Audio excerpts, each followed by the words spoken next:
If you're a renter, a parent, or just a bit clumsy, you need this drywall hack in your toolkit.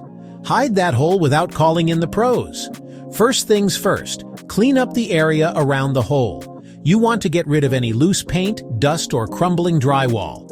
A clean spot means better results. Next, grab your spackle and a putty knife. Scoop out a bit of spackle and press it right into the hole. Don't worry about being perfect. Just make sure it's filled and smoothed over the top. Scrape off the excess so it's as flat as you can get it. Now patience. Let the spackle dry completely. If you're in a hurry, grab some quick dry spackle. It can be ready in under an hour. Once it's dry, take a piece of sandpaper and gently smooth out the patch. Feel it with your hand. If it's flush with the wall, you're good to go. Time for the final step, painting. Use the same color as your wall. And here's a pro tip. Feather the edges of the paint outwards. This helps the patch blend in seamlessly so it looks like nothing ever happened. And that's it.